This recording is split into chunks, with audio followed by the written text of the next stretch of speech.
Hello my dear students of class 11th। Subject है education और जो टॉपिक है वो है एजुकेशनल साइकोलॉजी, जो हमारा नया यूनिट है आज। और first we will see the meaning of educational psychology. You know that education, what is the meaning of education. And now अगर हम एजुकेशन साइकोलॉजी की बात करें, दीज आर टू टर्म्स।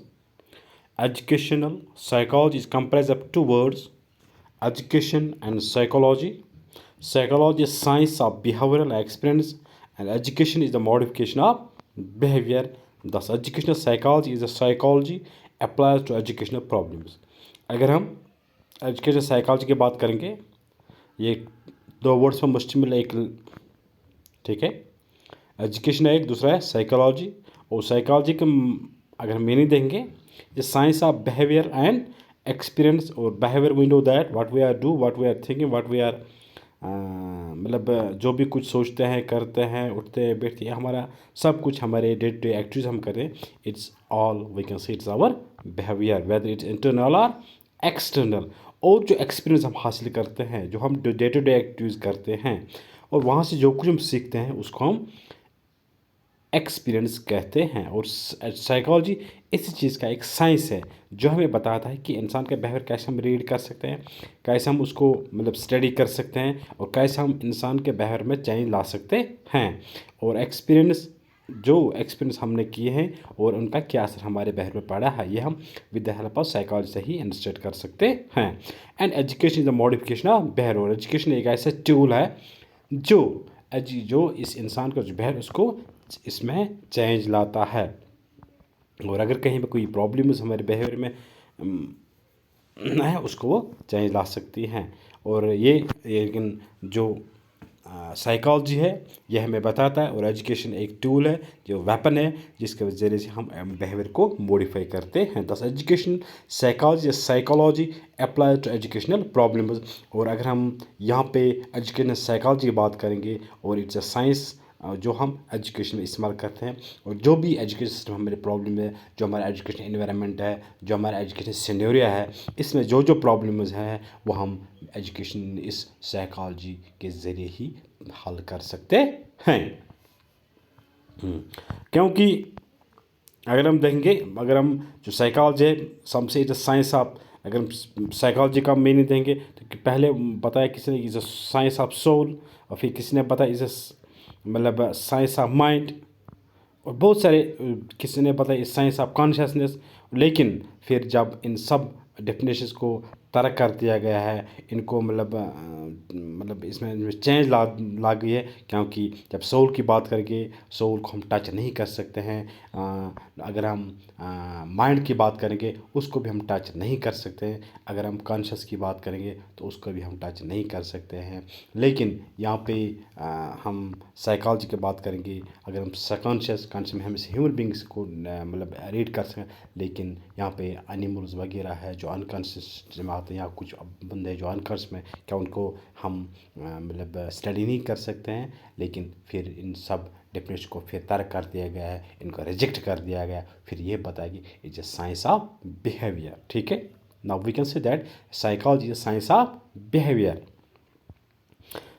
यहाँ पे कुछ डेफिनेशन दी गई है जो एजुकेशन साइकोलॉजी को बताया, क्योंकि education psychology is that science which helps us to solve the problems in the educational scenario. Some definitions of educational psychology are as follows. Skinner's view: educational psychology is the branch of science which deals with the teaching and learning. अगर हम education psychology की बात करेंगे, ये एक ऐसा science है जो हमें टीचिंग लर्निंग में जो भी प्रॉब्लम्स है,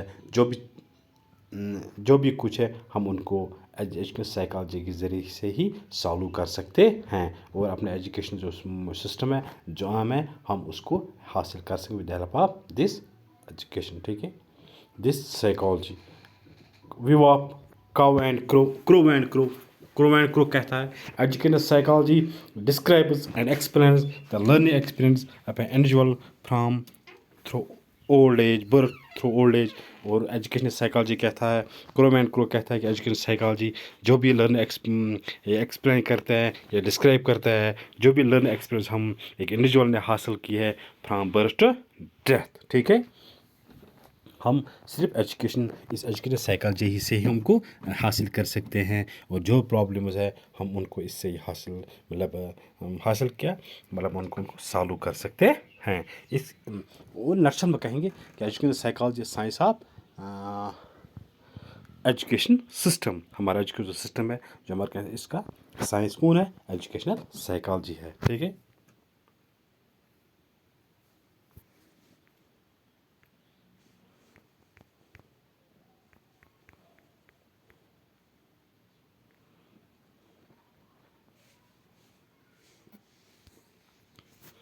तो इसके बाद है views of Peel. Education psychology is science of education that helps teacher understand the development of his people, the range of limits of their capacities and process by which they learn and social. और education Peel कहते हैं one of another psychology he says that education psychology is science of education that helps जो teacher को मदद करता है to understand development of people, जो अपने शागिर्द अपने स्टूडेंट्स को जो उसके पास होते हैं जो मटेरियल उसके पास उनको वो मतलब समझ सकते हैं, उनका रेंज और लिमिट, उनकी कैपेसिटी, उनके नीड्स, उनके एटीट्यूड्स को वो पहले समझ सकते हैं। फिर उनको इसी के उनके स्पेस के मुताबिक जो उनकी सीखने का जो रफ्तार है या स्पीड है उसके ज़रिए उनको वो मतलब पढ़ा सकता है और वो उनको सोशल रिलेशंस भी उनके अंदर डेवलप कर सकते हैं। It can be conclude that education psychology is a positive science, applied science, practical science, educational science, social science, specific science, developing science. अगर हम ये कहेंगे कि एजुकेशन साइकोलॉजी ये एक पॉजिटिव साइंस है, ये एक अप्लाइड साइंस है जो हम उसको अब एजुकेशन में अप्लाई करते हैं, ये प्रैक्टिकल है, ये प्रैक्टिकल हम इस्तेमाल, ये प्रैक्टिकल साइंस है क्योंकि हम उसका एजुकेशन सिस्टम में हम उसको प्रैक्टिकली इस्तेमाल करते हैं। एजुकेशन का साइंस है या सोशल साइंस की बात करेंगे, यानी ये हमें एजुकेशन सिस्टम को डेवलप करने में और एजुकेशन एम्स को हासिल करने में एक अहम रोल निभाता है, हमारे लिए एक फ़ायदेमंद टूल है। Education center can be defined as study of learner and the learning process in relation to educational environment or meaning situation. Education cycles can be defined as a study of learner, या learner को हम इसकी बदौलत से हम एक बच्चे को रीड कर सकते हैं एंड द लर्निंग प्रोसेस, और किस तरह हम लर्निंग प्रोसेस को मतलब कंटिन्यू कर सकते हैं और किस तरह बच्चे को हम उसके अंदर लर्निंग डेवलप कर सकते हैं और बच्चा किस तरह की सिचुएशन हम क्रिएट कर सकते हैं ताकि ये बच्चा आसानी के साथ मतलब अपनी तालीम को हासिल कर सकते हैं। It studies the experience and behaviour of the learner in relation to educational environment which is mainly provided by the teacher for the purpose of bringing about desired changes।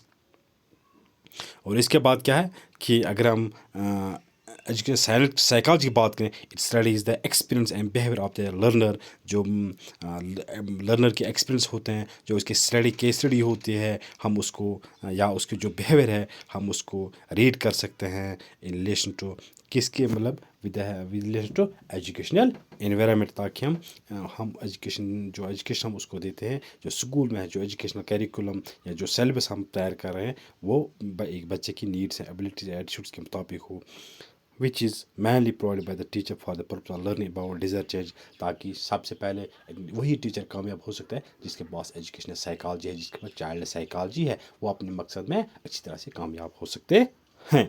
जो तब वो एक टीचर बच्चे में एक डिज़ायरेबल चेंज ला सकते हैं जिसको हम कहते हैं मॉडिफिकेशन ऑफ बिहेवियर, तभी मुमकिन है जब एक टीचर के पास एजुकेशनल साइकोलॉजी है।